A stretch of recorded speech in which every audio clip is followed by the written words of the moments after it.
Okay, so I believe that when you power your Power BI, this is the interface that you're seeing. If you are seeing something different, you may just mention so that we see how to help you out. So for those maybe who engage with Excel, and of course, I believe even those who are joining right now have engaged with Excel in the previous past, I mean. So it looks more of like an Excel. You can see maybe the ribbons here and there. It's similar to what you have met again in you have met in Excel. So you can see maybe the home tab is there, the insert tab is there, the modeling tab is there. Modeling tab for creating and managing maybe relationships here and there. View, of course, you can change different themes here and there. That is something we'll talk about when we start building visuals using this page that we are. Of course, there's also optimize where we can apply slicers here and there after doing our data visualization. But those are things that we are going to look at. And of course, you can even see the help button. You Mine can is consult. starting differently. Boniface. Yes, yes. Mine is starting differently. I don't know why. There is a page there that is written Microsoft Power BI and so many links that you can click onto. Let me see. Or how different is it?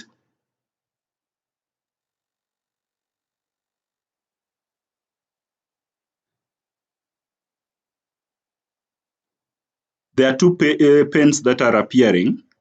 One like this, and also there's another window pane that is overlaid on top of the one that looks like what I'm sharing. Okay. I'm We have asking the you home that. tab. We have the home tab. Mhm. Discover recommended data from across your organization. Find insights in a click. You can there is X. You can press X and clear it. I mean,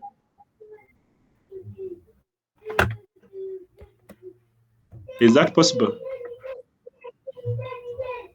No. Let Can, me just share you see it.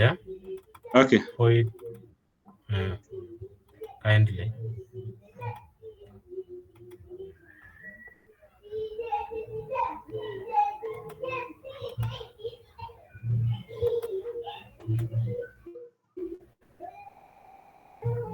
Are you sharing it? It's still coming.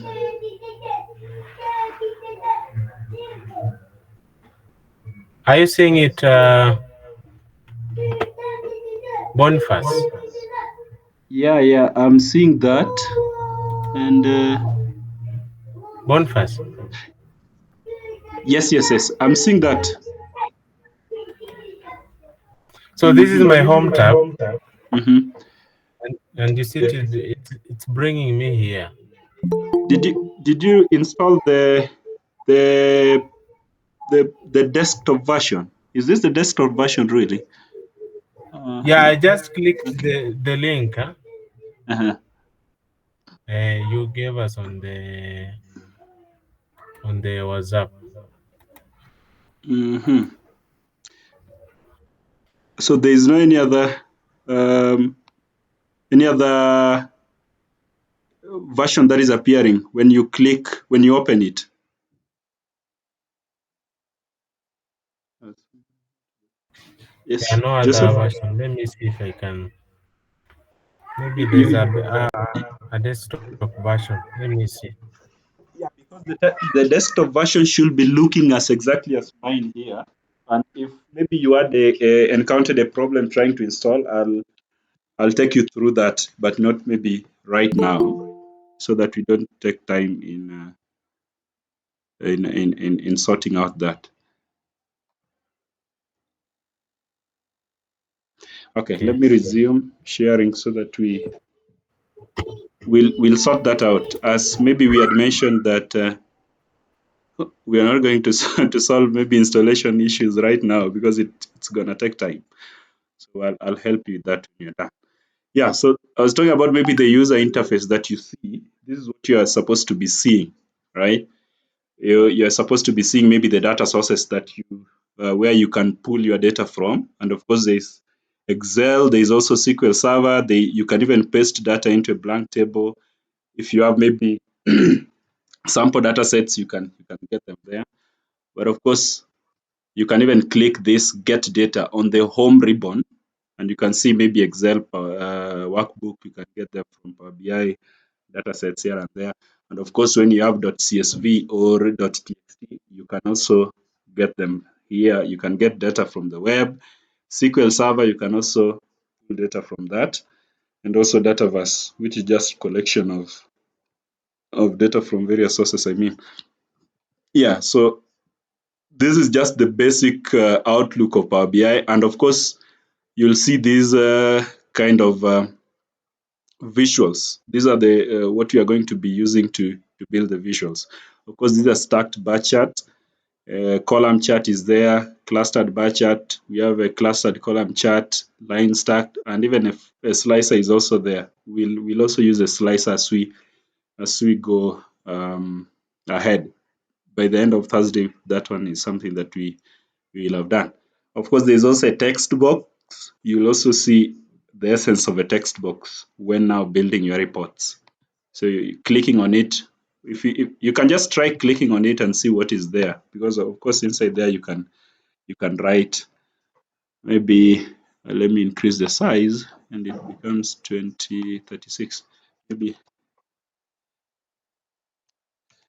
hello info minus or something. This is the class is called info minus, or maybe the title of your visualization, or maybe your dashboard. You can give it maybe something like sales report, right?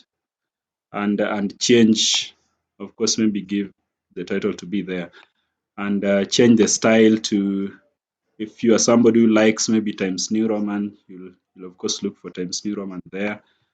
If you like to keep it bold, you can just highlight that and keep it bold and change.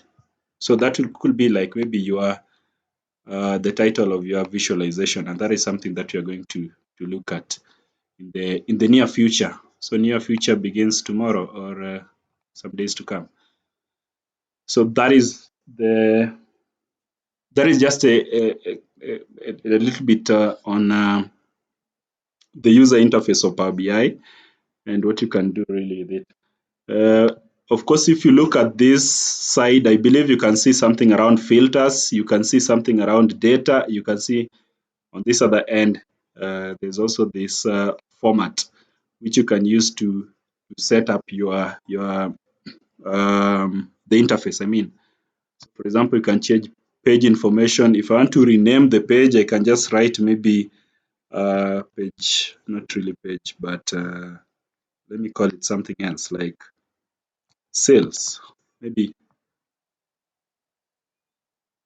whatever. So that can be sales, and you can even change it back to page one so that I show you something else.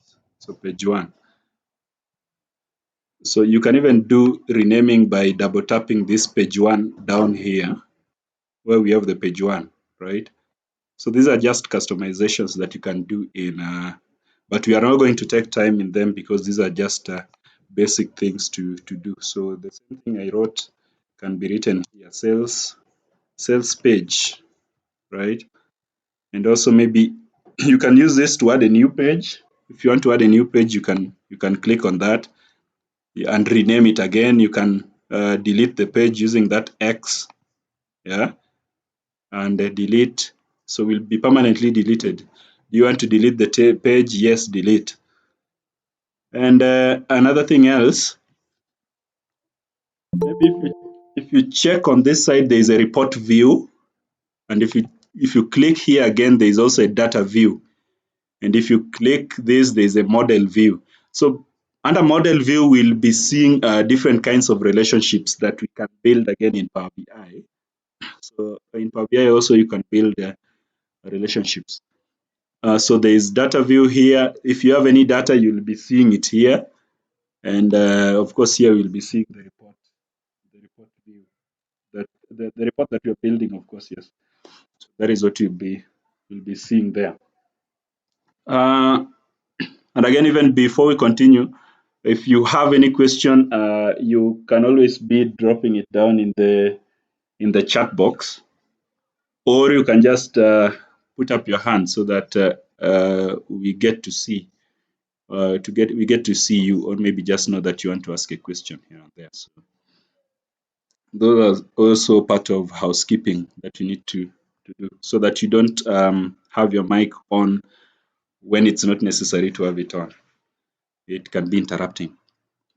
Yeah, so that is just an outlook of Power BI. And of course, if you want to save, as you've been doing in Excel, you can just click Control Save, Control S, I mean, or go back to. Of course, if you click that, it will come maybe info minus, and then you realize that Power BI saves files in .pbix, right? So there's a default location where I'm going to be saving these files. So it's C a users HP the desktop. So that is where you can save it. But if I have more options, I can even now try to state the exact place that I want the files to be saved. So that is how, again, you can even do the saving. So maybe let me save this as Control S, and then save it as info minus, or maybe Power BI introduction. Power BI introduction. So .pbix, of course, that is default. So if I save it, you'll check here now it has a name, Power BI introduction on the top, right? Last saved maybe today at 6:51 p.m. So I can always be clicking Control S so that every step, or maybe every move I make, it's saved. And here, of course, you can even use this to save, right?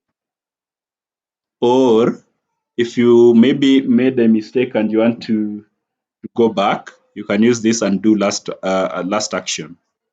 Of course, these are things that I bet you're familiar with in Excel. So the same user interface as that of Excel. It differs, of course, in a few things here and there. Yeah, so that is, you can maybe interact more with the user interface, so that you know the differences that are there. Of course, maybe right now I wrote a sales report here. I can just decide to remove it so that we go back to where we were. Up to that point, is there any question? Yeah, maybe I can review this bit around formatting, so that let me go to canvas background. So if I decide to maybe change the color to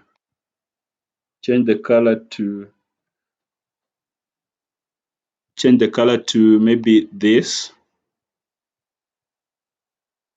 and reduce the transparency here, you can see that maybe it changes, right? So those are maybe just a few things here and there that you can play with. If I have the transparency at 100, then it just similar as having it the background as being white, I mean. Yeah, so you can play around with the format, this format section, right? So that you see what you can do with it. And of course, there's also this data tab. So this is telling me that you haven't loaded any data. So if I click get data, you can try clicking get data so that you see what happens.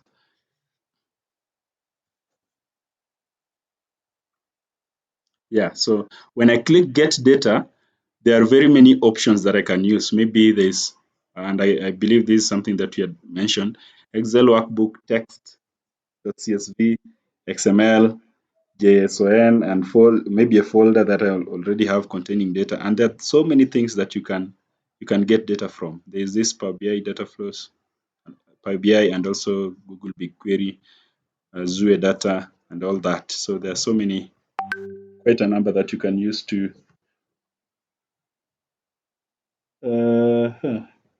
quite a number that you can use to get the data from. Another thing now, we may just want to know how to enter data into Excel, into Power BI. And if you check here, there is this option for enter data. This is like now the manual entry of data into Power BI, because that basically should be the first step for us to have a look at. So we may want to enter data. So can you just tap on enter data and tell me what you are seeing? Let me ask somebody here if you are able to click on that enter data. Who are we targeting? Maish, are you able to see the create table and all this that is here? Yes, I can.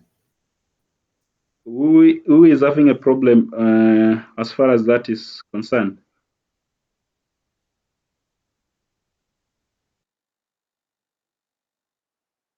I can't see where you are telling me enter data. Where's that one? Okay. Where do I click? Sorry.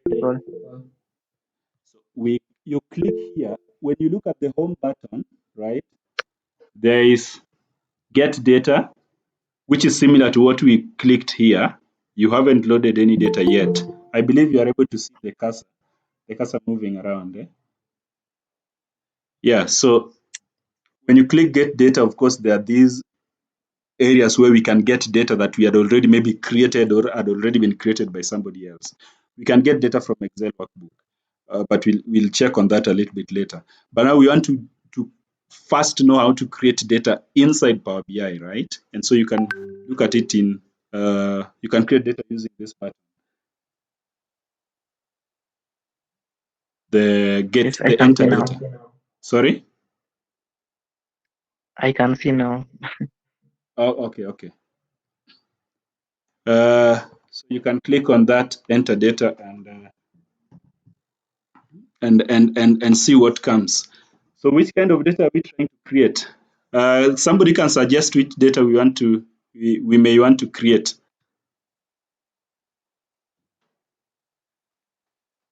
So suppose maybe you want to create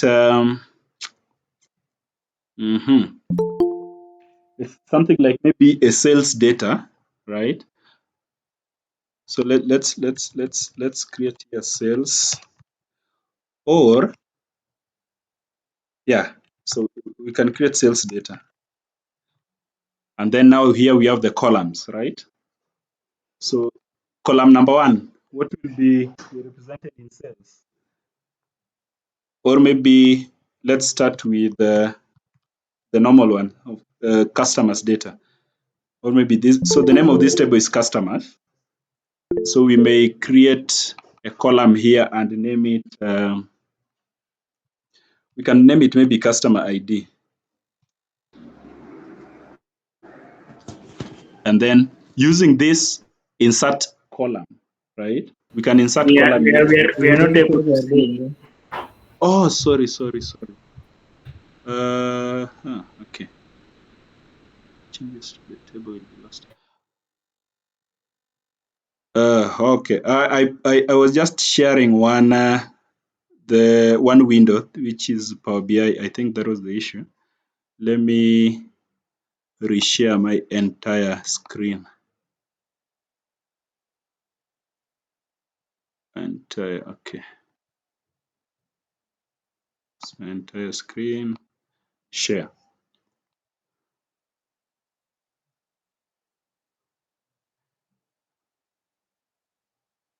I believe now you're able to see it. Yeah. Everything is okay?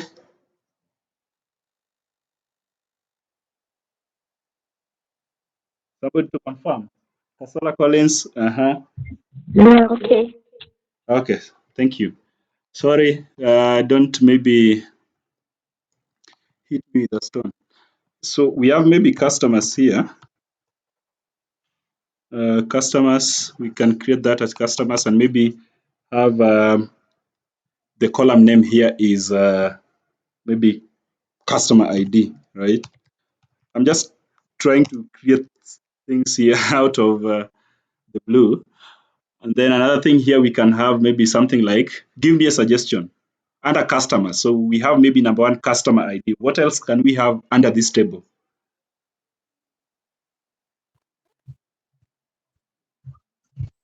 Alvin is Customer name. sorry. Customer's name. Yeah, customer name. Okay, let's have it as first name. Maybe first name. First name. And write it using an underscore. There's a reason why we want to write it using an underscore. For example, even this one, you can edit it to have an underscore. I hope you know what an underscore is. So we can also have maybe last name. Who doesn't know how to write an underscore?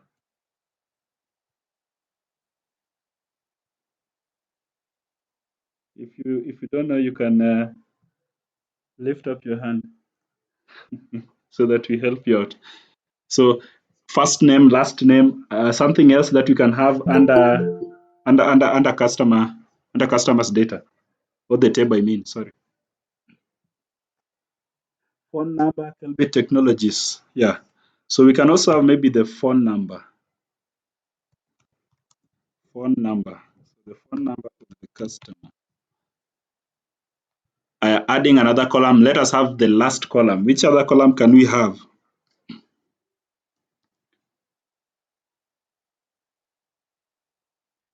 Location. Location. Either male Yeah. or female. Gender. Okay. Let's go with the Quantity either. of goods purchased. Sorry. Sorry. Units. Okay. There are so many suggestions. Let's go with the location. You can call it location or maybe physical address or maybe just address. Right. You can have it as address. And so this is how you can create the columns, I believe, right? So customer ID, maybe we have customer ID number one. So these are called columns, and of course these ones are called the rows. When you get to SPSS, you call them cases.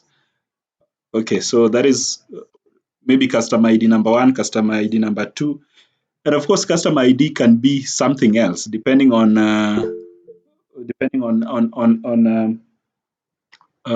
business to business. You may want to maybe have the customer ID in terms of a number and then maybe a letter or something. So it really doesn't matter. Rayton, your hand is up. Yes, I'm saying Yes. I've just joined the meeting and I've found you going on with the table. Can you please just restart? Okay, let's first create this and then we'll show you how to go about it. Because if I minimize it, there is no option for minimizing it somewhere here. So if I cancel it, it will mean that everything is gone. Oh, it's And fine. I don't want to load it yet. Sir. If I also load it yet, it will also be a problem. Okay, so 1, 2, 3, and maybe 4. So 5, and maybe let's stop at a complete number. Complete number in the Bible, I believe, is 7. The first name should be, who are we having as our first name? Let's have somebody like who? I'm seeing Lucy. So Lucy is there, first name. Second name, I'm seeing Haji. Sorry, I'm filling the first names. So you can try to also do it on your own. I'm seeing somebody called Bramwell, and somebody else I'm seeing is called Moses, and we can even have Victor Sangoro. Victor is also there, present in the building. I'm seeing Musioka. And who else is the sacrificial lamb? Zahra. Okay. Lucille, maybe last name, we have it as Mudhoni. Stella Mudhoni is there. I have Brian Apollo is also there, so that is Haji Apollo. Bramwell, we can call the guy Bramwell Mololo. And also we have maybe Abiola. Somebody called Moses Abiola. And we have Victor Auma. And also we have maybe Musioka Muchiti. And we have somebody like Zahra Eugene. I mean, these names are just dummies here and there, so don't crucify us for having them. Yeah, so phone number you can add. So can you populate now the rest of that information? So maybe 07 34 30 51 34 39. This is just part of hands-on on how to know how to create maybe a table in Power BI. Is somebody having a problem? Try creating that. Excuse me. Yes, I've excused you. When you said that we should when writing customer ID, first name, last name, that we should put an underscore. Yes. Why is yours not visible? My underscore. Yes. It's visible on my end, so I don't know why it's not visible. But you'll see it. If you're not able to see it, you'll see it when you have created the table. Well, let me try to Okay. zoom. No, it's okay. It's okay. I'll see it later. Okay, no problem. Oh, I see it. I see it now. So 90, 87, 67, 90, 07, 89, 0, 1, 2, 3, 4. I don't know what that number is, but 8909. But you can also have maybe somebody's using a landline. Or I don't know what the okay, this corporate, I mean the corporate number, sorry, at your landline. 0200 and maybe 9876 54. These are dummies, okay? So we have maybe 09, whatever.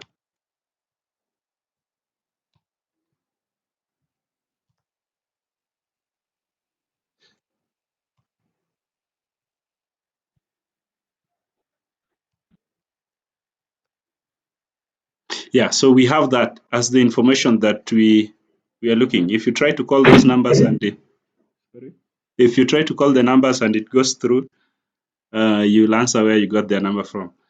Address is maybe somebody's staying in Wendani.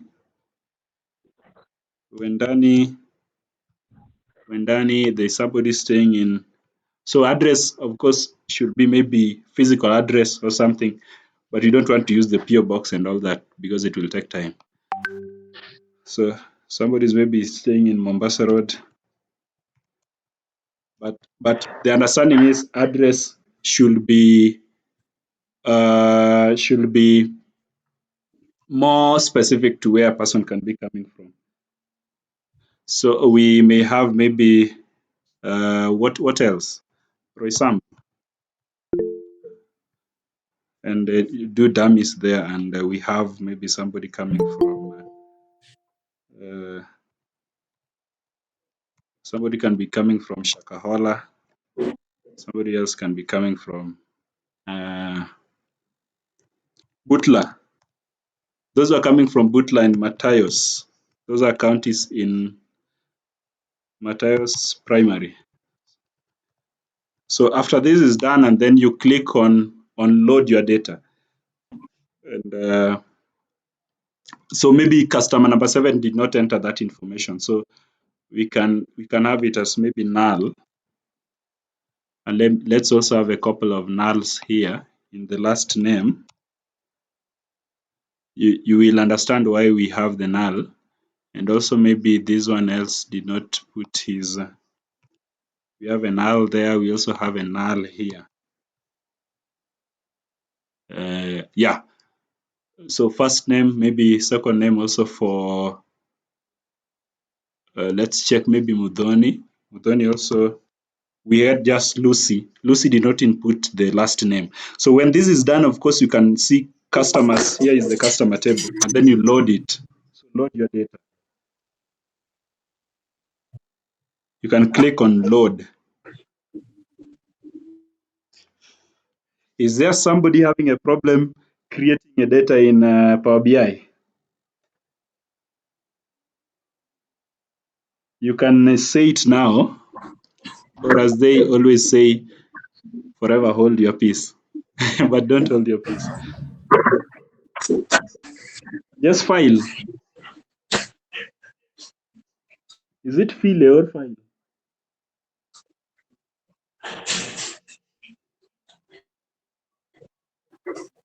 Or we can mute you. Yeah, so you can see here, now we have customers. So there is our first table here called customers, right? Have you all been able to load your data?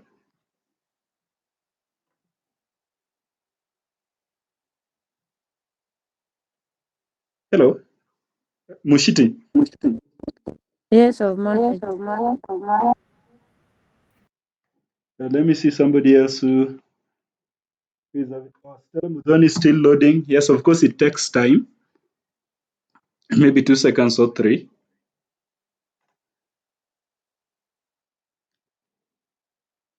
Caleb Omolo, done. We don't want to leave somebody else behind. Hubert Moracha.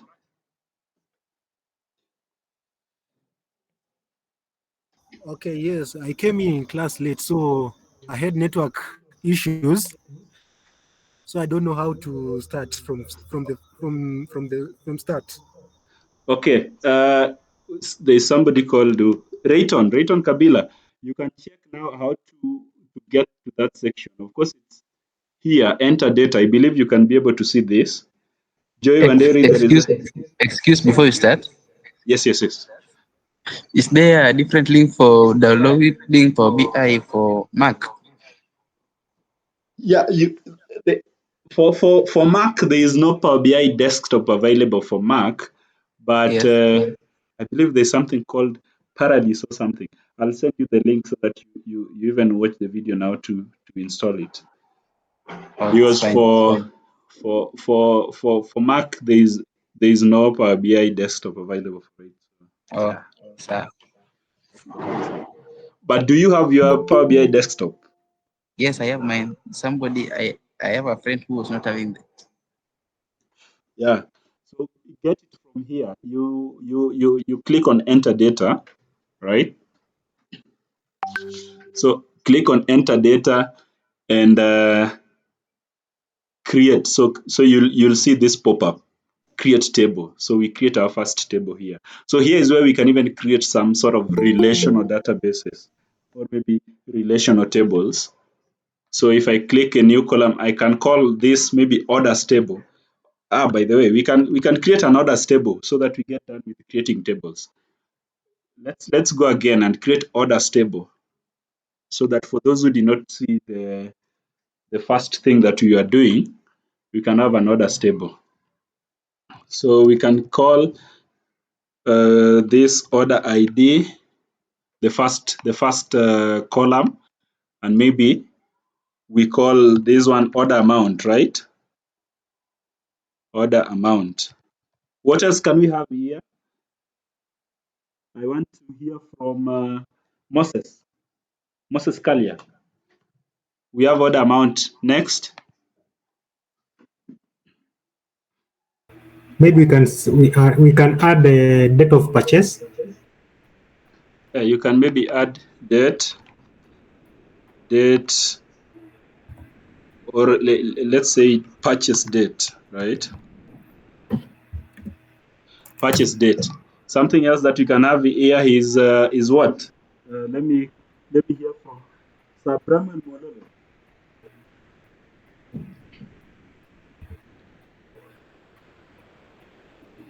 Bramwell. Can have delivery date. Yeah, so maybe purchase date, and also we can have delivery date. Delivery date. There's something else that I want somebody to respond to, because we want to be linking this orders table to the customers table. So what else can we have here? I'll listen to maybe a couple of responses. Alvin? Maybe we can include the customer ID. Good. So that is it. So because we want to link the first this table to the previous table that we created, so we can have customer ID. Now that is what we call you'll maybe meet it again in SQL. SQL, of course, is for RDBMs. That is for relational database management. It's a relational database management system. So you have to maybe link a table to a table, create a relationship between a table to a table. So for example, in this case, the relationship that we are going to have, or what is going to be linking this table to the previous table, it's going to be the customer ID. So customer ID links the two that we have. So I think we can stop there. Of course, we can create so many tables here and there, not really tables, but columns. Similar, we can maybe have order ID 235, order ID 230, order ID 240. We can have order ID 226. I mean, these things are dummies. You'll create them. 226, and maybe order ID 340 or 342. We can have maybe 300. We can have order ID 400. We can have order ID 600. We can have order ID 345. 230. Let's also add 230 again.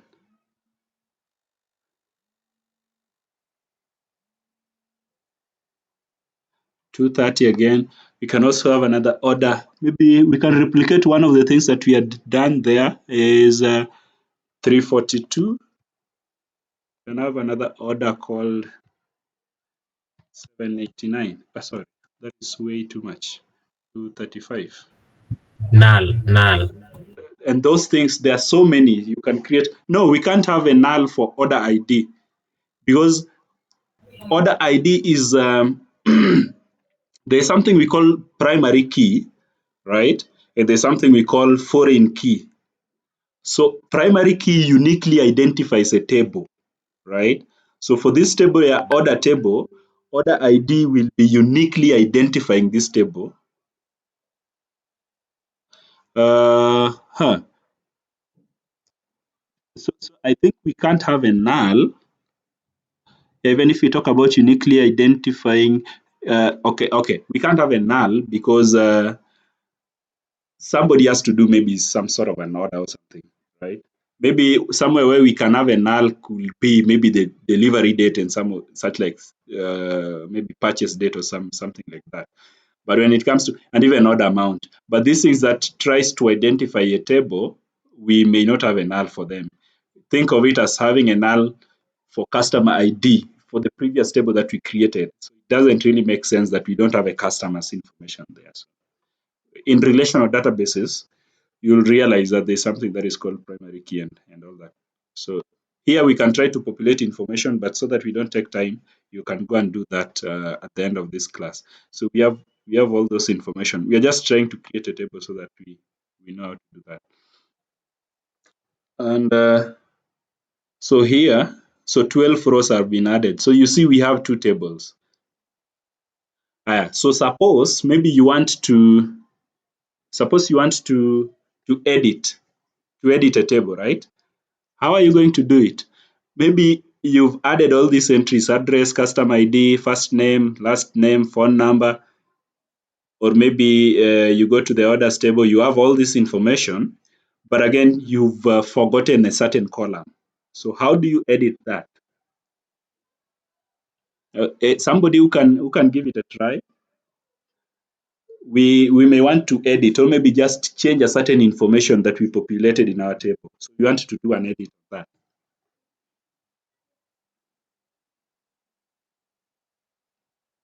I'll call on somebody if there is no one who wants to sacrifice themselves. Let me call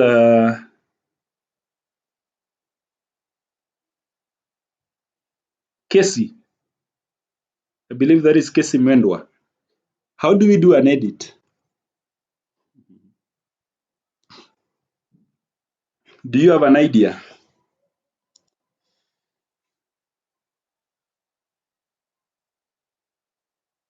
You can say pass. I have a question. Yes. Someone to tell me the last three columns, the name of the last three columns of the second table. About the order ID, order amount, and the rest. The name? Yeah, the names. Yeah. Yeah, of course, these are just dummies. But what we have here is there is customer ID in the orders table, there is delivery date, there is order amount, there is order ID, and there is also purchase date. Which ones do you have and which one don't you have? I have the first two, order ID and order amount. Order ID and order amount. So add customer ID, because customer ID is what we are going to link with the customers table that we have. Add also order amount. Oh yeah, you said you have order amount, sorry. So we have add delivery date and purchase date. So you can add those two. Okay. So I believe Eric, your hand was up and it's still up. You can right click, then edit query. You can right click. So edit query, right? Yes. Okay. So you can use that and it will bring you to the Power Query. I think you met Power Query in Excel also, and this is basically what you are using.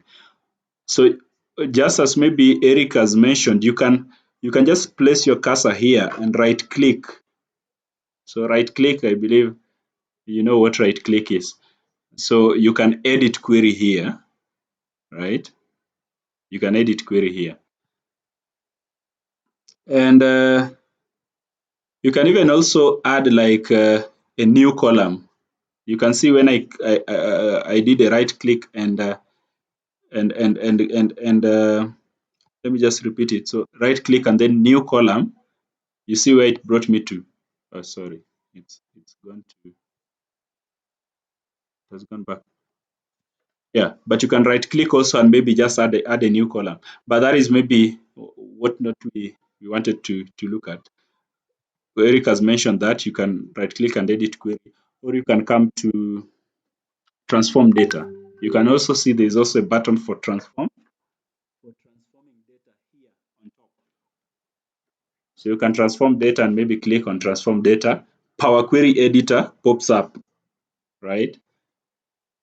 Yeah, so we have maybe our first table here is called the customers table. So there are a few edits that you may want to do. Number one, so you may want to look at phone number, and if you look at phone number, it is showing us that it is of data type. Which is this data type? Which one is this? Scholar Nganga. Which data type is this? Yes. Which data type is this? When you look at the phone number, of course, there is customer ID, it's telling us a certain data type. There is first name telling us a certain data type. Last name, it has a certain data type, ABC and ABC. And so what is this ABC that we are being shown here? What is that data type?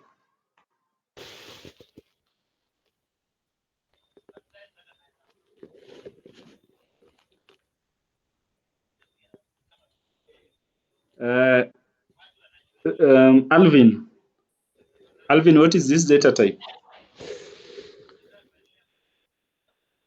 That is a string. Yeah, so we have two broad data types. We have strings, and we also have the numeric data types, right? So you can change this. So when you left click, you can see various data types. Decimal, of course, when you have decimal numbers, maybe we have maybe the salary amount. Somebody is earning $999.99, right? So we can have it as decimals. We can also have that again even as fixed decimal. This is for the numericals. The currency. There's also whole numbers. For example, the phone number, we might need to change the data type, right? There's date time.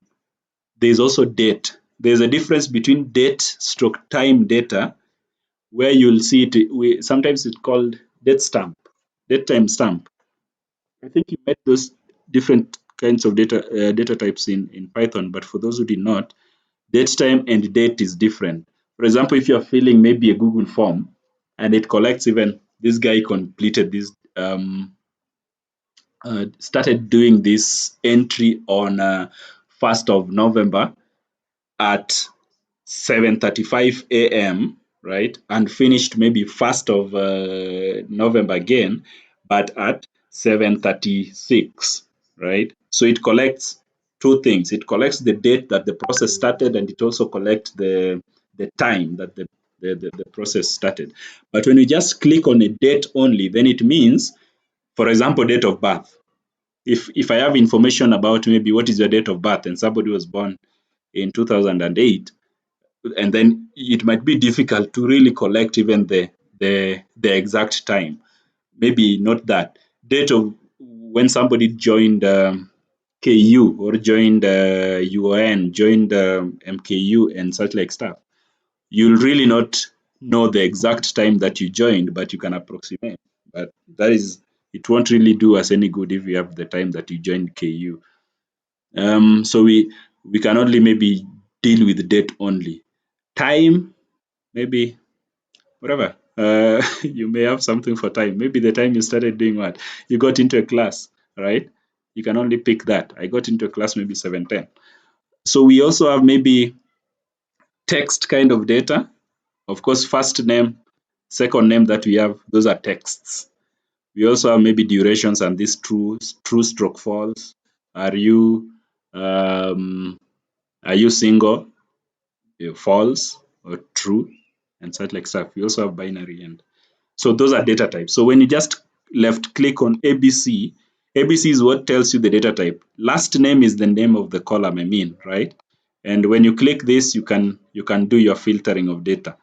So maybe I want to filter so that I don't see somebody called Abiola, or don't see somebody called Auma or Mushiti. So I can filter and remain with these four, sorry. So that is also part of filtering. But you may realize that you've made a mistake. We've gone to something else before going to editing our data. But if you look at this side, right, it shows you the steps that you've done in data cleaning. And we want to talk about data cleaning in a minute. So number one, I changed data type. I changed the type, and also number two, maybe I filtered the rows. But maybe that is not what I wanted to do. You just click on this X, right? So when you click it, it gets you back to where I was. But let me try to do something here and maybe filter Apollo and remove Eugene and also, okay. But so if I try to cut out this, maybe change this type. Here nilikuwa nimefanya change type. If I try to remove it, it tells me that, are you sure you want to delete this step? So deleting this step may affect subsequent steps, which could cause your query to break. So it's really not advisable for you to retrieve a step that you did when it falls between what we have at last and what we have maybe before. So for example, it's really not advisable for you to click key to try to retrieve, to go back a step backwards. But you start it incrementally. Incrementally mean like going backwards. So you start with the last change that you did, finger X, go back up to maybe the intended place that you are in. Because if you remove it at this point, it may really cause some breakage here and there in your data set. Is somebody having a question?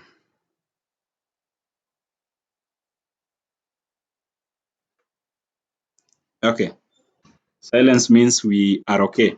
So let's see how we can edit the table that we had. So you just click on this source, right?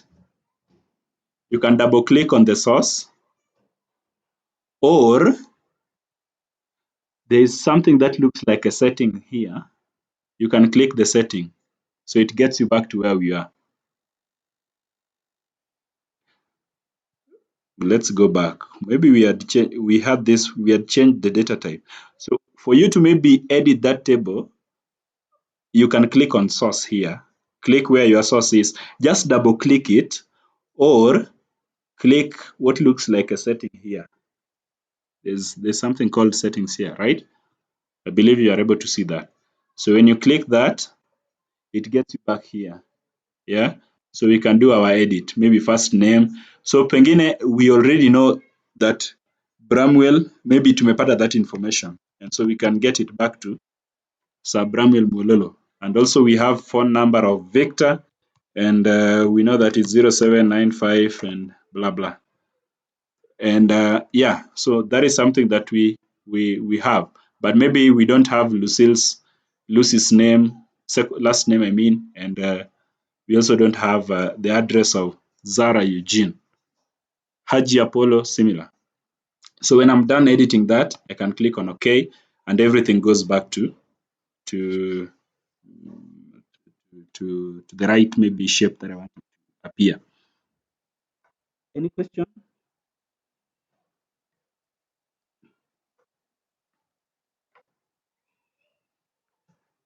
Let me see from Emmanuel. Emmanuel, are we together?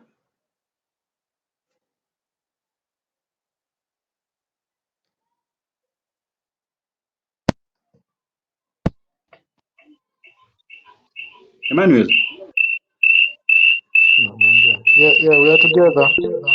Okay. Who else? Esther?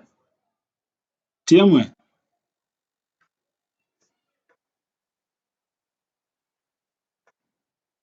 There's somebody The called last step Esther. that you did, the last step, you didn't quite get it. Sorry, who is this? I'm not seeing your microphone on. But you're The last speaking. step. Oh, Said Suma. Okay. Yeah, so the last step about editing your data. Editing it in the Okay. loading area. So of course, when you have your data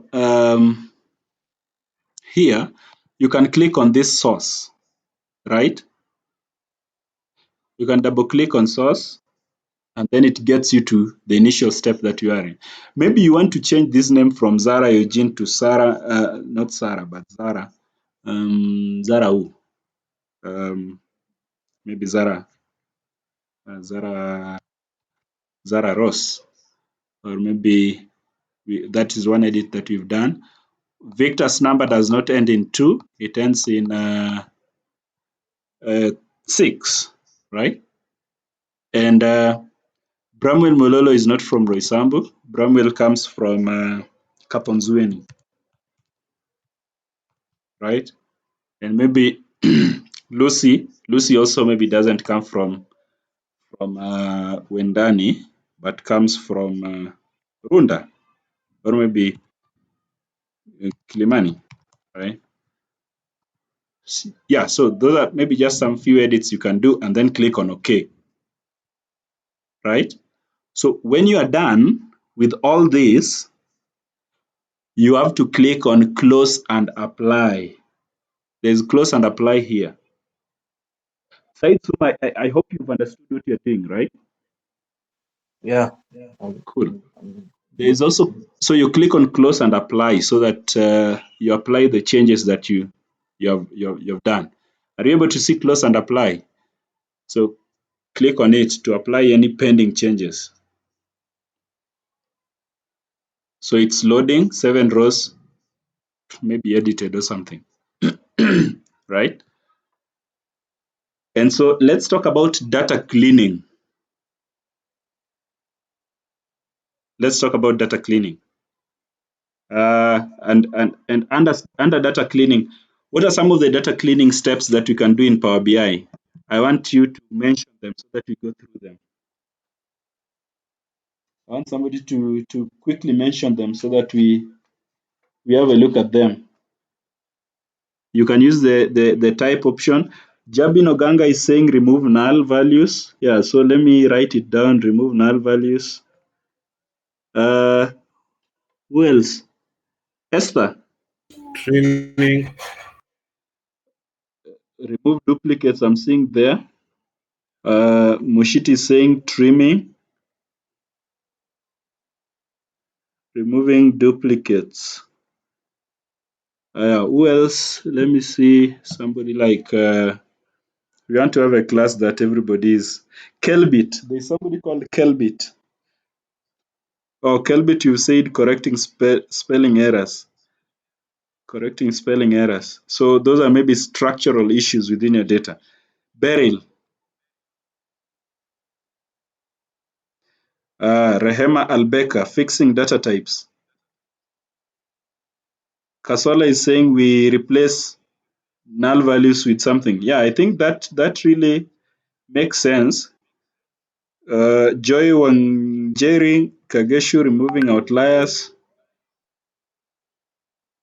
Yeah, so removing null values might really not present us with the correct thing to do, but replacing it with something else, just as I believe that is Kasola that has mentioned it. Something else that we can do, I want from Evita Rose.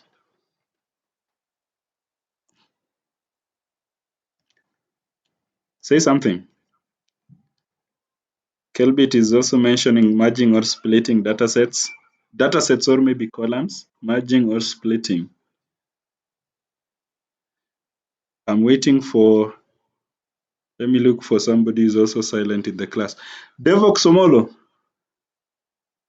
which other data cleaning method or maybe data cleaning can we do?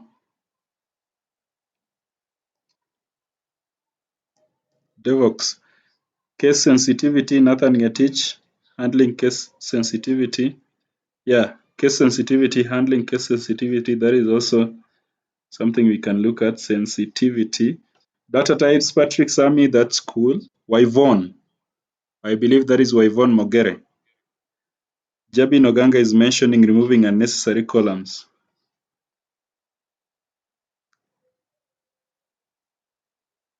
Clear formatting. Standardizing the data format. Yeah, so, sorry? Standardizing the data formats. Yeah, data formats, yeah. That is okay. Removing outliers, Mushiti Joseph, yeah. So I believe, I just wanted to see again how, oh, Wanjiru. Wanjiru may also speak. There's somebody called Wanjiru.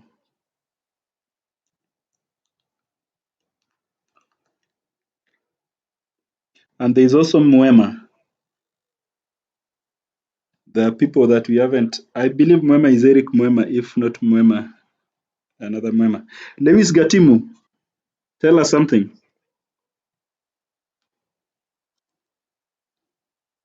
And your microphone is on mute. I think much has been said.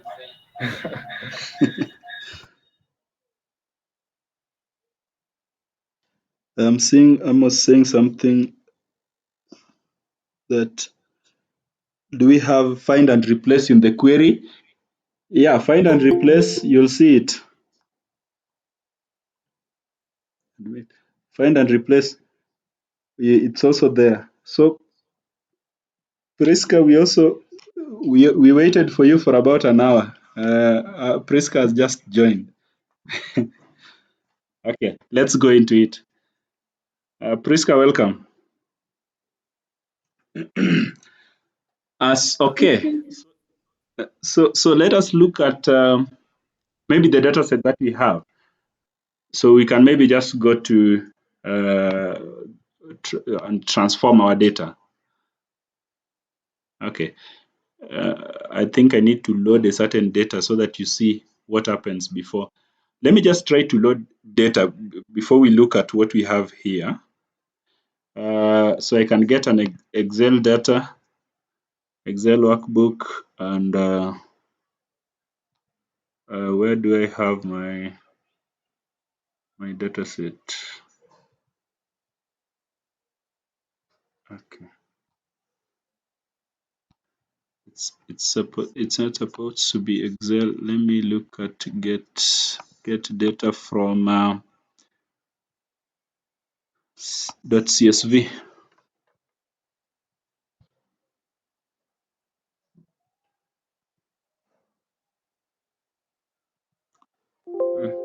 Okay, so maybe text CSV. So okay, so I have maybe these data sets, and I want something like housing. Let me share with you that data so that you see. We are going to do some editing using that data. It's really seems to be a huge one, but try to load it into your Power BI. Let me share it in the group.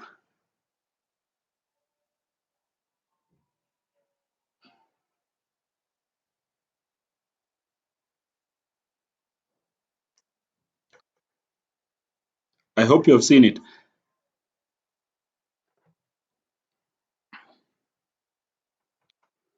Kindly download it very fast because we want to use it for doing some edits that we have mentioned here and there. I haven't checked at it, but we'll just do edits nonetheless.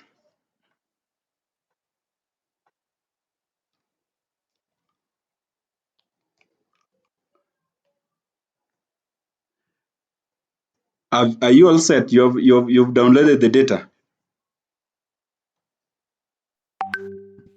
Not yet, not yet. Please share it in the cohort 2 group. Oh, okay. Uh-huh.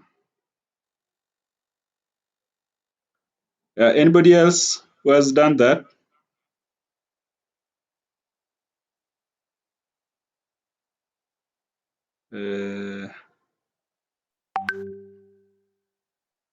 Who is having a problem downloading and loading that data?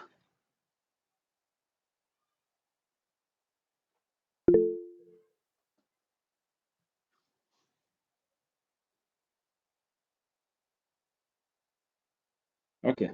So if just let it be here so that we see this, we use this transform data button that we have.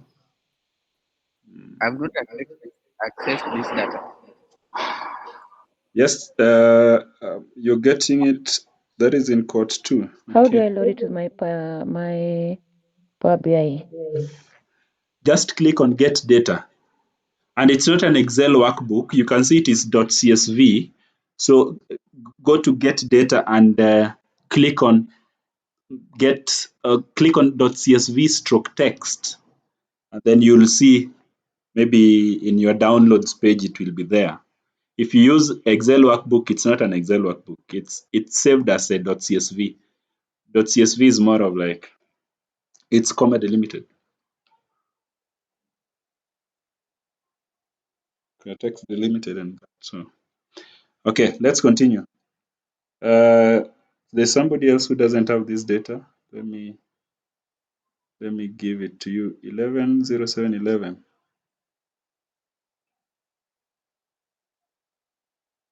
So if you are not in the group, Rayton, we are not using cohort 2 group, we are using the info minus. So that is something that you might also check in. So for those who are in the cohort 2 group, kindly DM so that you be added to the info minus group. These people are mining information. Let's continue. Transform data. So if you're here, click on transform data, and we are going to use the Power Query editor that we have been using. And some of the data that we mentioned, some of the things that we mentioned, maybe we want to rename columns. Okay. So for example, here you can see we have price, area, bedrooms, bathrooms, stories. Yeah, I just picked a random data. I don't know what it really is talking about, but I see it's a housing data. It might be telling us more information about maybe a specific kind of house. What does it contain? Does it contain parking? Number of parking might be 2320. Brief area. We can see that there is a yes or no. Furnishing status, finished, semi-finished, and such like stuff. And so let me look at maybe this first one. We want to change the name of this furnishing status so that it has maybe an underscore. You just double click and then add an underscore between the two, between furnishing status and that. I may also maybe want also brief area to have an underscore. So that is just changing the names. Or maybe I can change the name of bedrooms to maybe number of bedrooms, right? And then I have number, NO bedrooms, right? Maybe this area doesn't really tell us more about, is it in square feet, kilometers, centimeters, and such like stuff, square meters. So we can maybe have this and rename it to area square meters. So that is just changing the name of maybe this pricing is also ambiguous. We really don't know if the price is in Kenya shillings or Ugandan shillings, because that will also bring a different kind of, or maybe it's in dollars, right? So this is 12,250,000. So maybe we say price in Kenyan shillings, and that's it. So that is how you change the. So you can see here it's tracking what I have done, and what I have done is renamed the columns. Step number 1. Number 2, we might want to remove unnecessary column, right? This data we just want to play around with it and see. Maybe this information ilikuwa from houses in Roysambu, or maybe houses in Molem, or something like Kayole, and you'll really not want maybe guest room to appear. Do those houses have maybe guest room or something, or do they have basement? And so I don't want basement to be there. So you can just right click on it and remove column. There's this remove column. I can click and remove. Basement disappears. So it is telling me that I have removed columns. What else? I might want to remove something else, like maybe number of bedrooms, because maybe those houses, they are just one bedroom. Sorry, not one bedroom really, but single.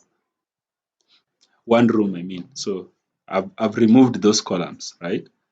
So that is number 1, renaming columns. Number 2, removing columns. But suppose now you have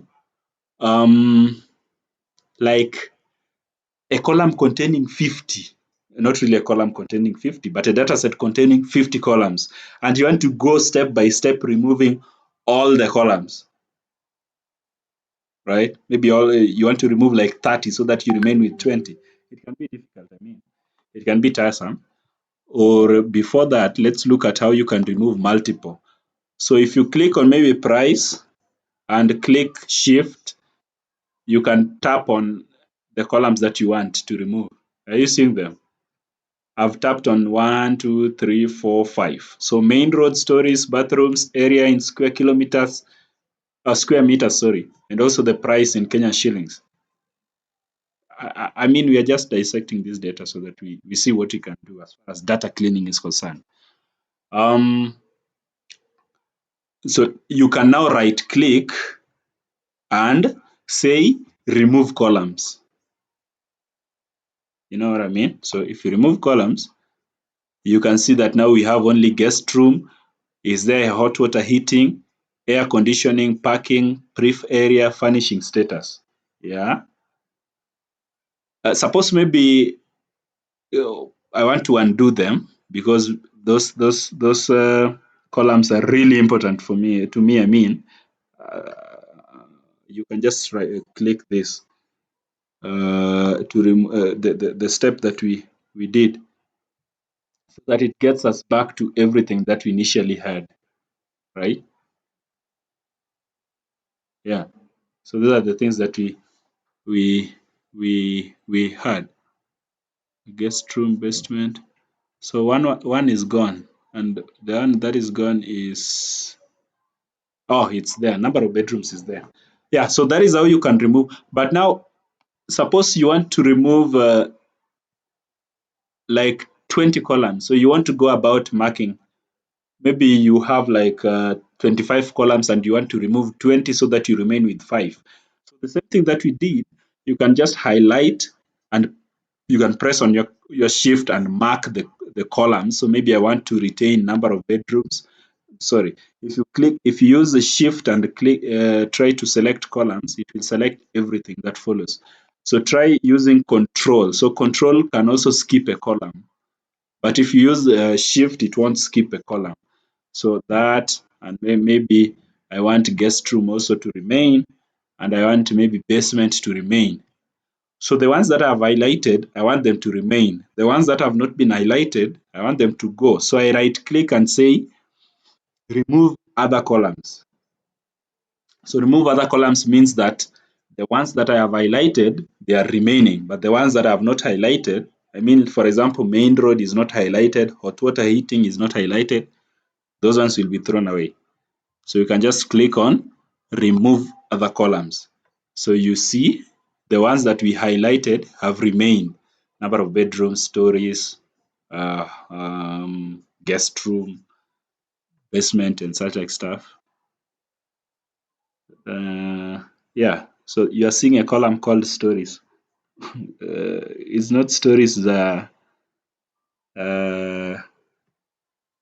kupiga mbwembwe. I mean, what does stories mean, Noreen? Do you know what these stories column mean? Even though we don't have information about the description about the columns. What does the stories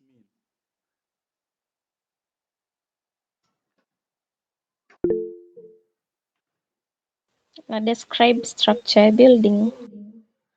Describe structure. Haji Bosharo.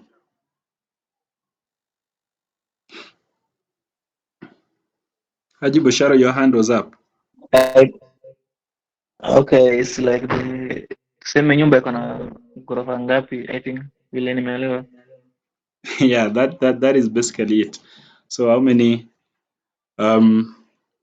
floors maybe does it have?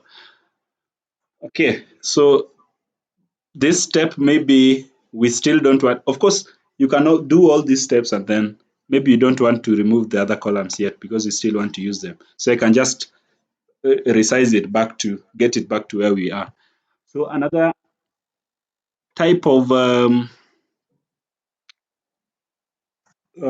cleaning that you mentioned was removing null values. I don't know if this one has null values. And if it has, so this one seems not to be having null values, but we'll check on it with the other one, the other ones that we had.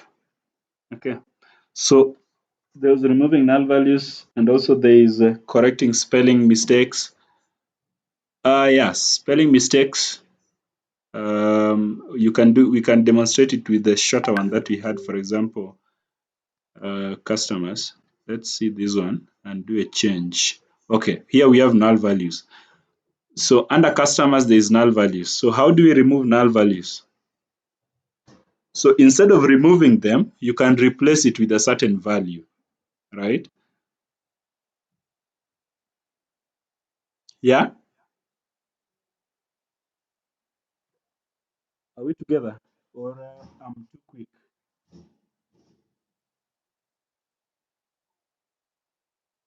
Yeah? Okay. Alex Oluoch, are you following through?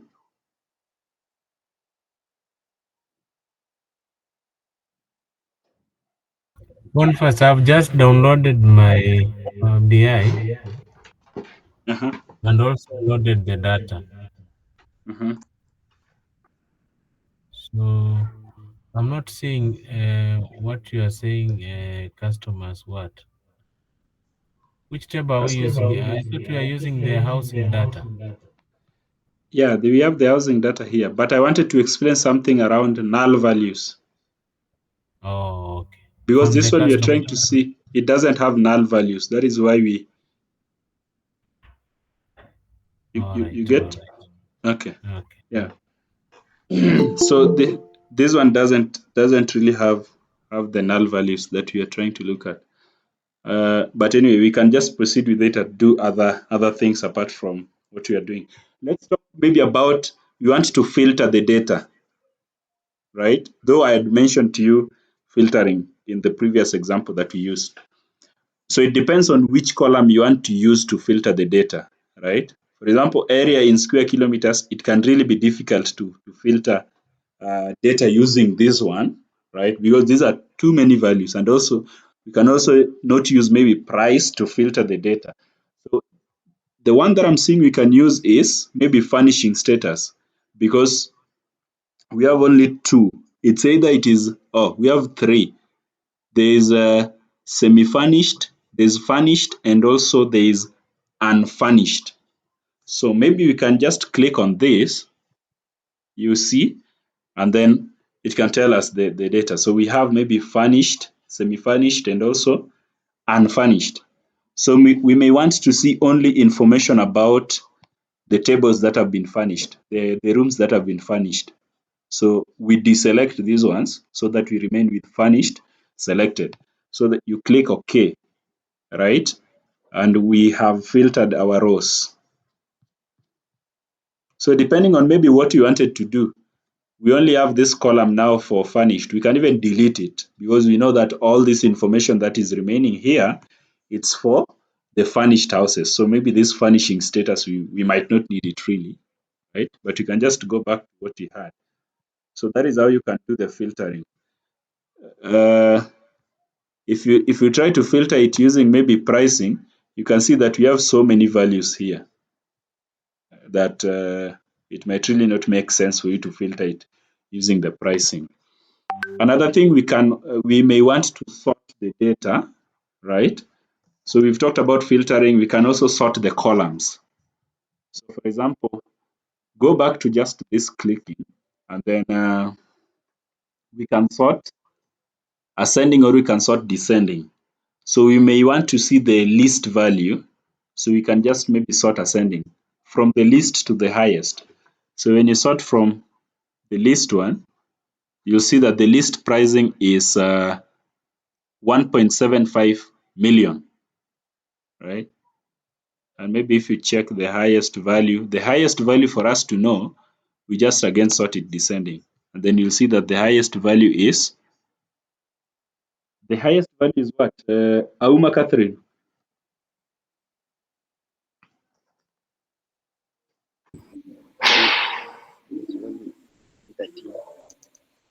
Auma, Yes, it's what is the highest value you have seen in terms of the pricing? 133 million. Yours is 133 million. Yeah. 133 million. Aisha Barasa, what's yours? Season is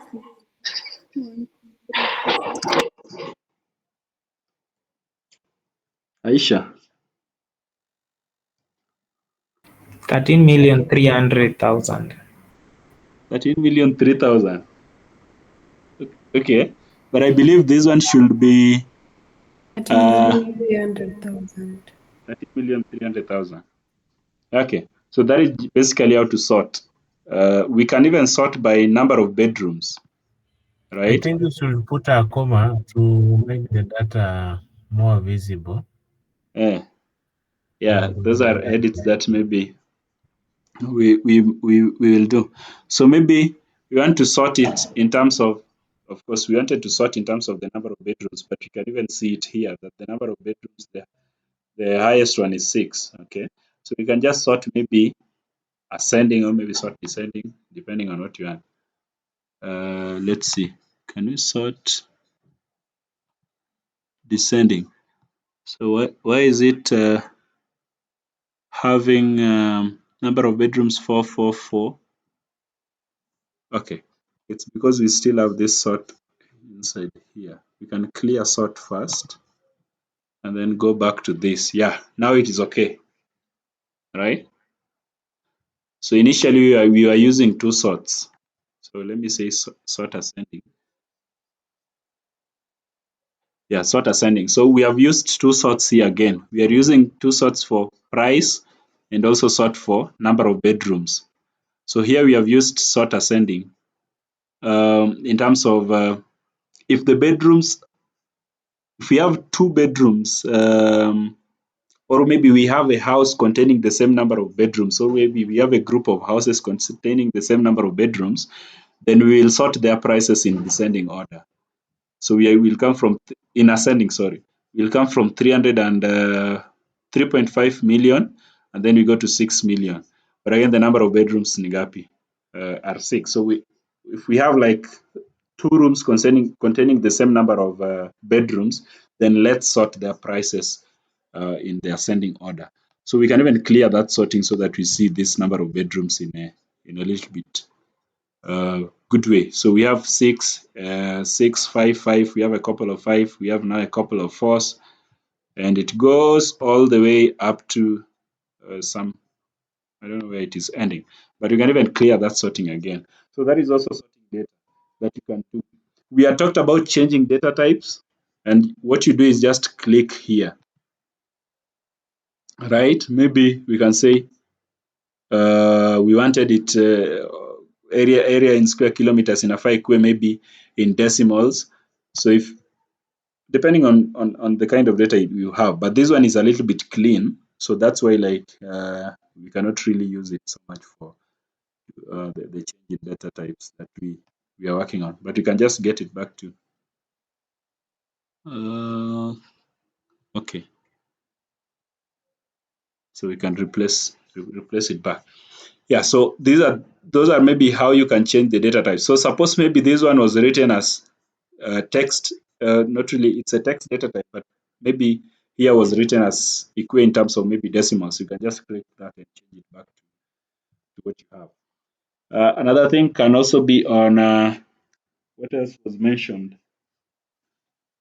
Merging or splitting. We can merge or split data columns, right?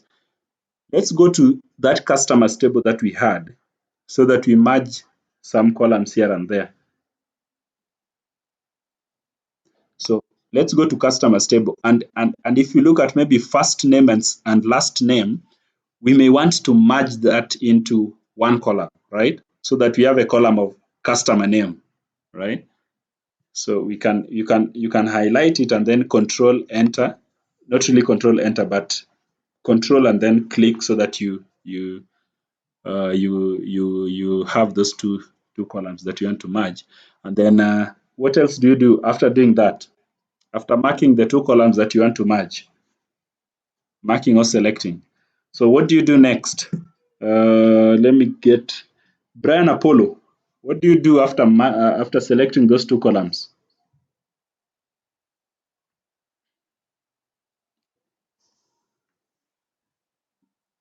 Mr. Brian. Yes. What do you do next? To combine the 2 columns. Yes.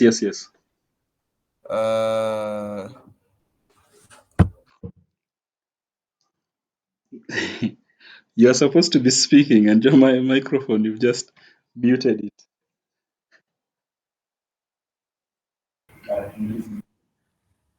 You could maybe illustrate for us that one. Okay. I want somebody to try.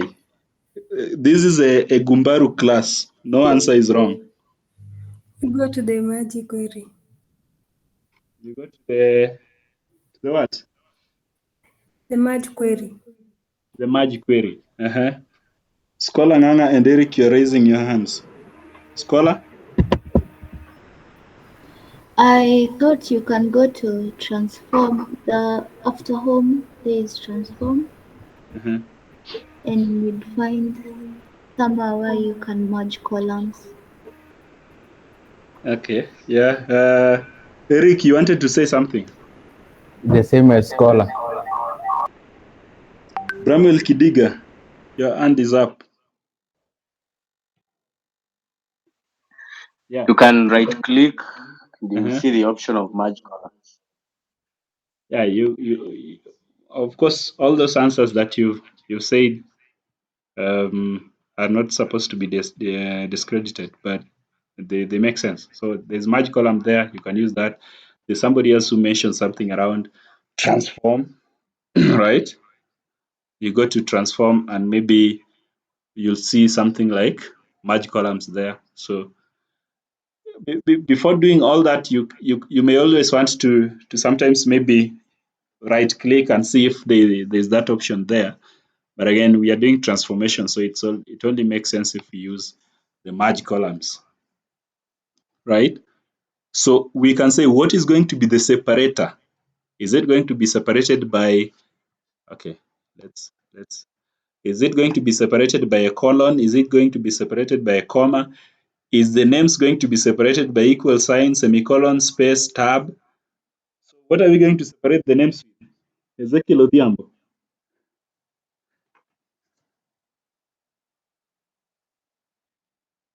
Comma. So we are going to separate the names with a comma. How about Joy Wangeri? Wanjeri?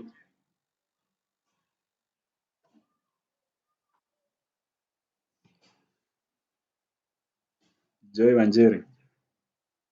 Joy is not speaking. Lynette Mugwanja. What should we separate the names with?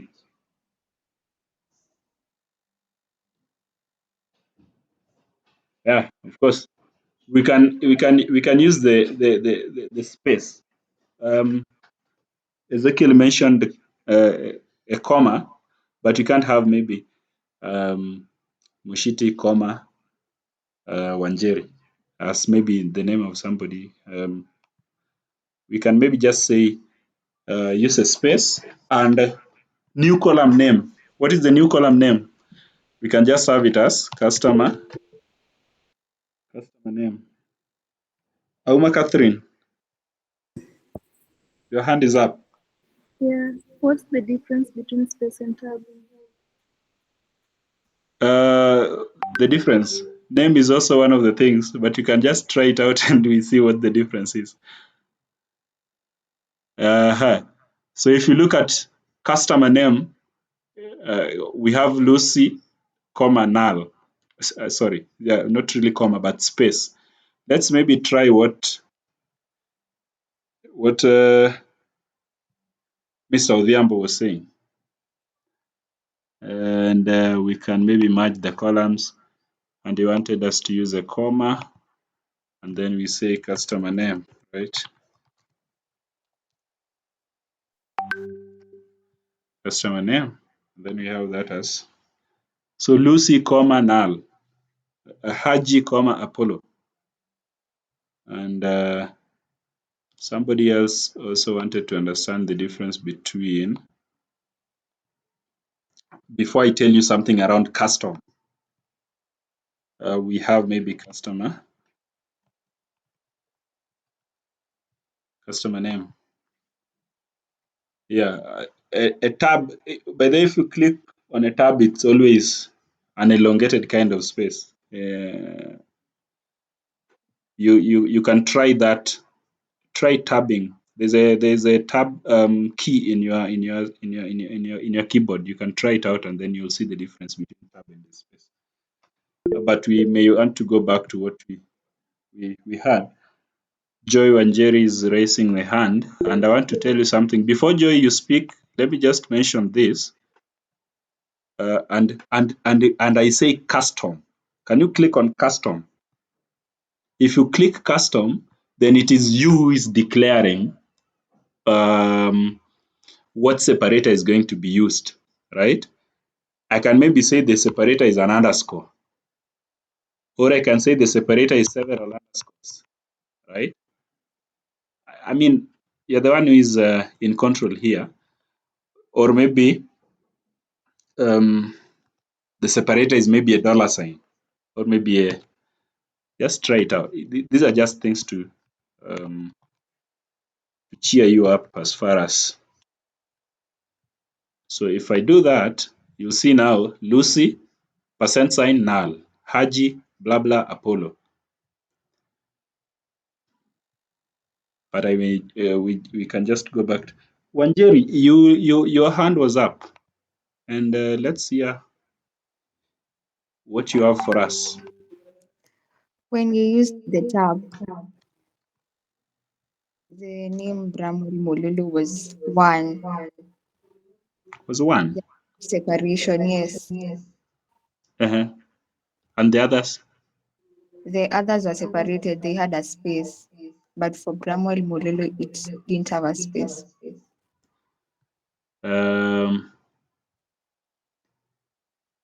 It might be in terms of the length or what, or maybe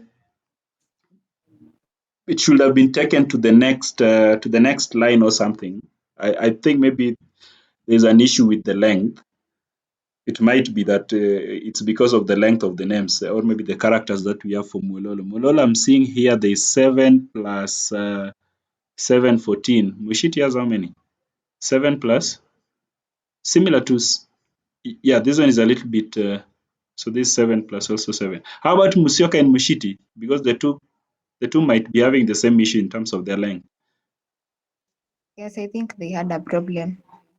Yeah, They had it's really not a problem, but it's because of the lengths. I believe it should be taking it to the next line. Those ones that have they have so many characters, the two. So that is how you can really merge two columns, right?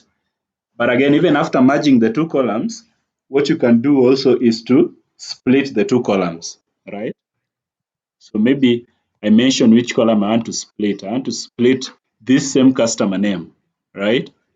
How do you can see it here, split the column, right? So you can split it by maybe a delimiter, by number of characters, by position, lowercase to uppercase, by uppercase, non-digit, blah, blah, blah. But let's try using by delimiter. But again, this same thing, you can also find it under this transform, so that you click here, split column. Yeah. So the same information that we had. So we can say, what is the delimiter that is separating these two things? It is the space, right? And so we can say we want to split it. At any point in time, it needs a space. We are splitting this column, right? If we had maybe somebody like first name, second name, third name, and then both of them are separated by space, we may also say that the leftmost delimiter. So it splits it, it leaves the two, one column, and picks the first one to another column. It separates it that way.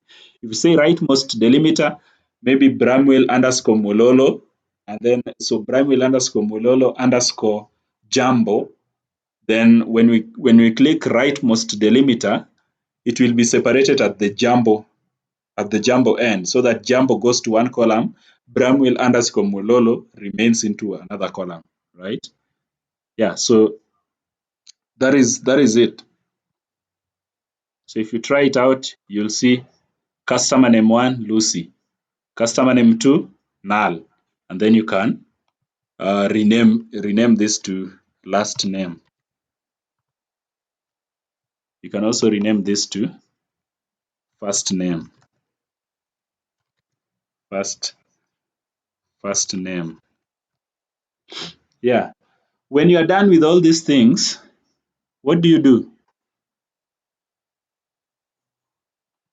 You click close and apply, right? Housing also, so sorry. Yeah, close and apply. So you can see housing and customers, all of them are being, so 545 rows change and this one 7 rows changed. Now, there are other things that you can do with that data, and we have not looked at replacing null values. We've also not looked at removing duplicates. I think those are the two that we have not looked at. There's also the find and replace, which you can basically use replacing null values. You'll understand the find and replace option that you always have in Excel. Because I want to introduce something before we end the class, and that is something that is called relationships, right? So if somebody is single, we are going to talk about relationship, and you'll sleep today jovial. Let's look at this section. There's this part. So if you look at these three, so there's the report view, there's also the data view. This is where you're viewing your data. So because I have highlighted orders, then orders table is here. And maybe quickly, we may want to just put in customer ID information because we want to use it to build a relationship. Let's see this table that we had. Customer table. So we had ID 1, 2, 3, 4, 5, 6, 7. So it's 1 up to 7. So let's go and edit very fast this one here, orders table. Right click, not really, or we can, so we have this one. What do you want to do?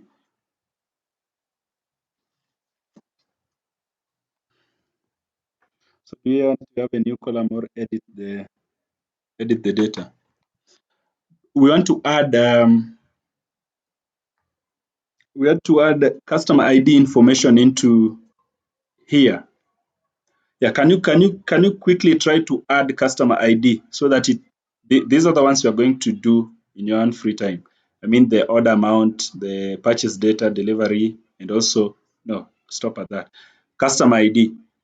Those ones that are the same, for example, 235 is order number 1 and 235 is also the same here. You may match it to the same customer. Yeah, so that we have a customer, or we may use customer ID. Yeah, so you can just add, maybe if somebody has 235 and 235, you can give it to one customer. Maybe Mushiti is the one who bought that. Similar to, yeah, I believe you have understood what you're talking about. So we can just maybe transform the data, and so the data that we want to transform is customer, and click go to source and just double click very fast because we have few minutes remaining. So maybe this one was bought by customer number 3, similar to this one bought by customer ID number 3. Which one else is the same? 230 bought by customer number 7. I mean, these are just examples. Tomorrow we'll be working with a different data set. So I think there's none that is duplicating again. Oh, there's 342. You can say 6 and also 6 here. We can say 240, no. So 240 can go with 1, 226 can go with even 7 again. I mean, it's not a crime. We can also have maybe, who is missing? 5, 4, 1, 2. Okay. So, okay, close and apply. And now we go to relationships. 12 rows loaded.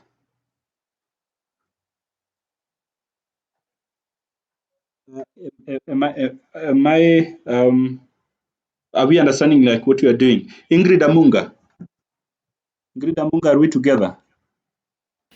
Yes, we are. Okay. How about Joy?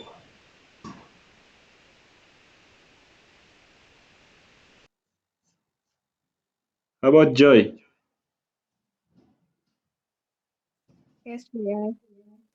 Yeah, I'm joyful that we are. Okay. So customers and then the order ID.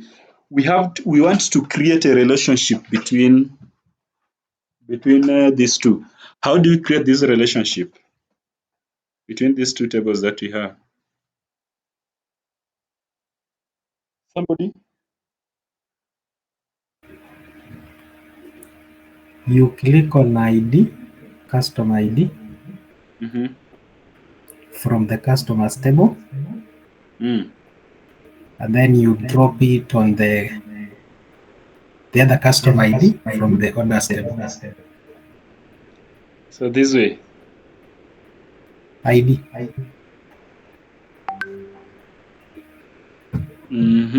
Oh, sorry. I've done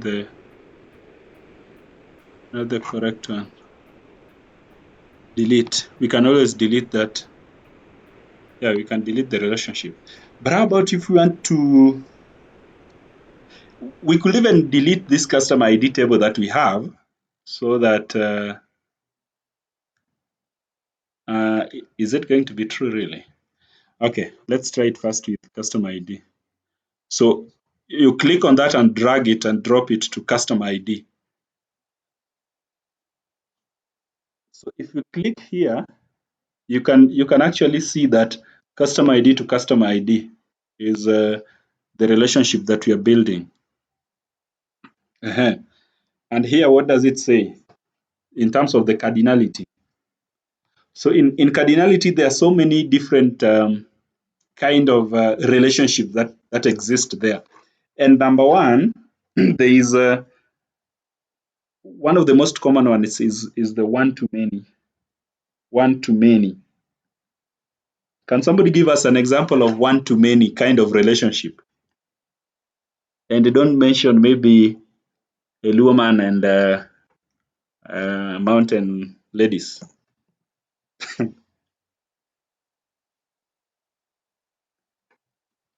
It's always a stereotype, I mean. So can you give an example of a one to many? And of course, maybe in the traditional African society, you could have maybe one man and four wives, I mean. So that is more of a one to many kind of relationship. If at all faithfulness is maintained in the relationship. So if faithfulness is not maintained, then it's a different kind of relationship. Somebody has mentioned an example here. Type the examples. One school with many courses. Rehema with I have Hubert saying teacher and students. Yeah, of course, one teacher spreading the wisdom to many students. Toyota and its different car brands. Yeah, that is more of the government with its many lies to citizens. Yeah, one customer with several accounts. Yeah, you look at it at maybe you as a person, you have so many accounts, maybe with Equity Bank. Mushit is mentioning that you have maybe accounts. I'm looking at it in that way. Maybe Mushit, you could be talking about maybe accounts with the EDX, accounts with Coursera, accounts with you have a YouTube account and such like stuff. Yeah. So a customer can be having different maybe bank accounts here and there. So that can also be a type of one-to-many, right? One-to-many kind of relationship. Another example could also be, that what I'm thinking of is a different one. But yeah, whatever we have mentioned here is just examples of one-to-many relationships. Or maybe an example could also be one customer buying different kind of products, so maybe placing different kind of orders, right? Yeah, so that is an example. There is now the exact opposite, maybe many to one, right? So Priska is putting up her hand. Priska. Only I have a question. Yes, shoot it up. Okay. The way your screening is showing, like the customer and the order, is it not about the data modeling? Because I understand relationship can be done in another way. It's relationship building is also part of of modeling. So we are just trying to understand again, like the bits about relationships in Power BI, because these things like the many to one, one to one, and one to many, and many to many is also just part of trying to understand again even the direction of relationships, maybe the kind of relationship that we are having. So yeah, that is just okay. Okay, is there another way of like understanding a relationship more apart from Yeah, using the data modeling? we'll look into that tomorrow, because right now we are just trying to introduce you to understanding what relationships are, right? So that tomorrow again we look at relationships in depth more than this. Okay. Okay. Yeah. That's why we have dropped again even what you are doing in terms of data cleaning in the data cleaning that you are doing. But those ones you are going to do them. For example, those merging and splitting, of course, that you've done. And case sensitivity is also something that you have not looked at, but you can just look at it even before we go away.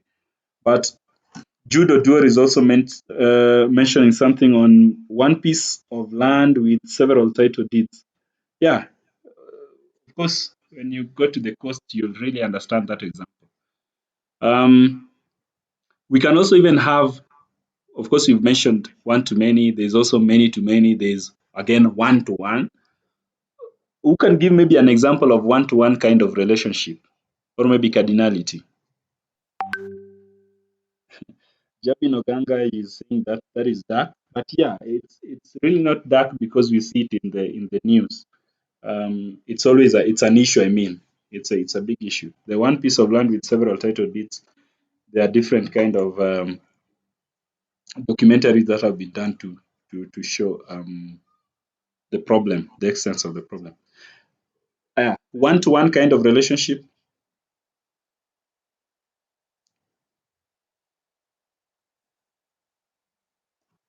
One child, one mother, a perfect Christian marriage. Yeah, I believe maybe this perfect Christian marriage is it can be an illusion right now. Yeah, a country with one president. Yeah, that can also qualify. I'm trying to see of countries where there have been two presidents at a go. Another thing also can be an example. Also can be one employee receiving just. So, for example, maybe you have an employee stable and also you have a salary stable, right? An employee can only receive at any given point in time one kind of salary, right? One salary, I mean. So that is also can also qualify just to be one to one. So a relationship. So one car with one driver. Okay. But at any point in time, can that be true? One country with one government. I'm yet to see a country with one government, because even opposition is also a government itself. One-to-one relationship is between a person and their passport, yeah, and ID, of course. Those examples. So, what example can be of many to many? Many to many. Can we call it the relationships in Nairobi? Is it a many to many example? Or Nairobi dating scene? Alvin is shooting it up. Yeah. So what I wanted to do is just to try to bring us just into understanding the cardinalities that can exist around trying to understand relationships here and there, right? Any other example of many to many? A relationship between students and courses? That is if you don't look at it from a perspective of one student. If you look at it in a perspective of one student to many courses, then it changes the meaning, right? But if you look at, okay, Kenyans and taxes, okay, exam formations in campus. Yeah, you have so many examples. And those are examples that we may want to look at. There's also many to one, one to one, one to many. I think we have looked at all those examples. And if you check here, so this is talking more about this relationship. We can see that maybe in the orders table, if you look at the orders table, because this relationship it's coming from this side. Is it coming from the customer side or the orders type or order side? So because you started with orders, that's why you see it is many to one, right? Many to one. What does many to one mean? One customer in customers table can have many orders in the orders table, right? That is why I added there's an instance where if the order ID was maybe 230 to 30, we mapped it to the same customer, right? So that is why when you look at here, it is many to one. But if you could have changed this table to be, it should be house. I think there's house. So this one we don't have any relationship with it. We are looking at just these two. But if we try to reverse them so that customers table appears here and orders table appears here, then we will have one to many, meaning one customer can have many orders in the order ID table. Is there a question in trying to understand this relationship? Anybody with a question?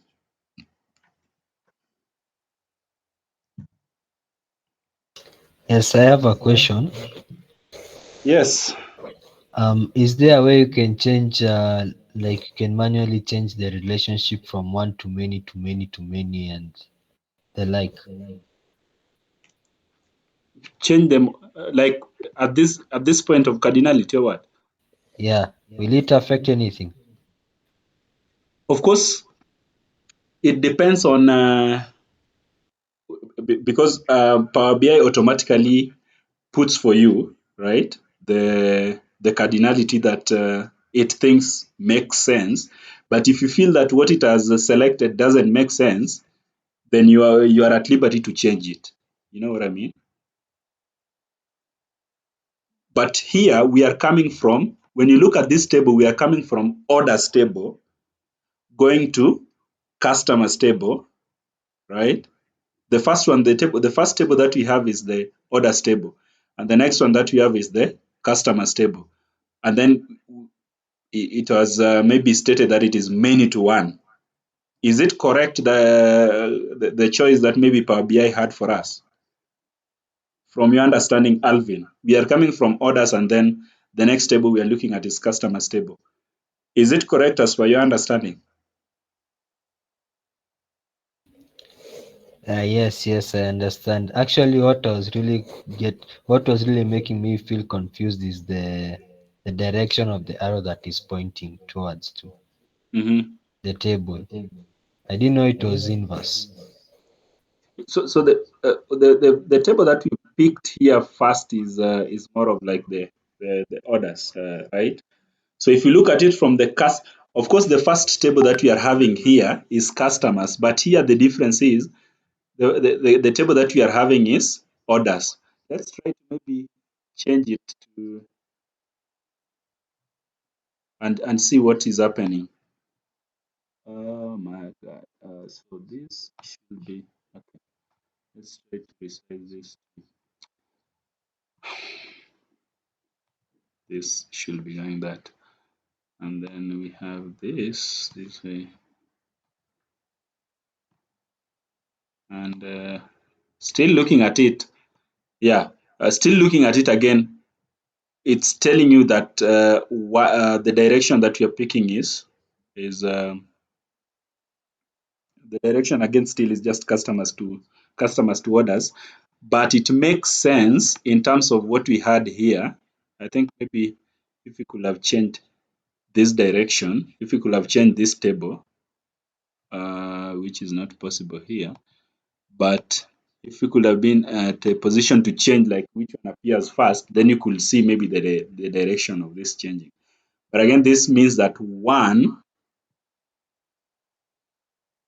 customer ID here to many customer IDs, but to many orders, I mean, that they can have in the orders table. I mean, so it makes sense the way this is, that one customer can really have so many orders in the order table, So yeah, and then you make this relationship active. If you do that, if you make it active, of course, you can apply the changes. Anything else? Okay, you will see the importance of this relationship when we try to build visuals in our Excel, in our Power BI. You'll see the necessity of the relationships. So go and look more into now the relationships, because tomorrow we'll just pick it from there and fly to the skies. Eric, your hand is up. Excuse. Yes. Can you pardon how to create the relationship, because mine is vertical. It's vertical. Yes. It's really not a problem, even if it's vertical. Okay. No, it's in word form, not in text boxes.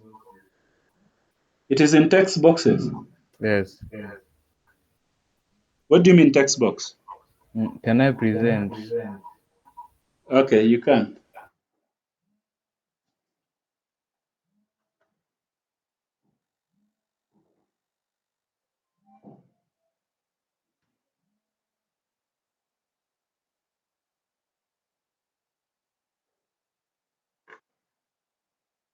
Are you presenting?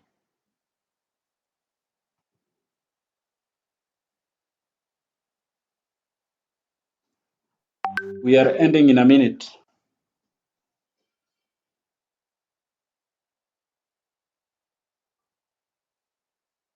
Eric. I'll try it. Sorry? I'll try it later. Oh, okay. You've developed a cold feet. Yes. But if you meet any issue, you can just reach out to me. I mean, so yeah, I believe at this point we've covered the basics on understanding data cleaning in Excel. In Power BI, I keep mentioning this as Excel. I don't know why, but in Power BI, sorry. So we've also understood maybe building relationships here and there. And so your task tonight is to go and understand more in terms of data cleaning in Power BI, right? And also try to understand more in creating the relationships, because tomorrow we will pick it up and now do more advanced things as far as maybe relationships and data modeling is concerned in Power BI. Damn, I've been using Excel today, so worry not. Unless there's any question. This one here. Sorry? I'm presenting my screen. Okay. Are you seeing it? Yeah, I'm seeing it. No, mine is like this. The edit relationship. Click this. There is this section down here. So you are in the data view. Not really data view, but report view. Can you hover your cursor to the left side? Go to the left side. Down. Yeah, click on that one, the one that is down there. Not that. That is the data view.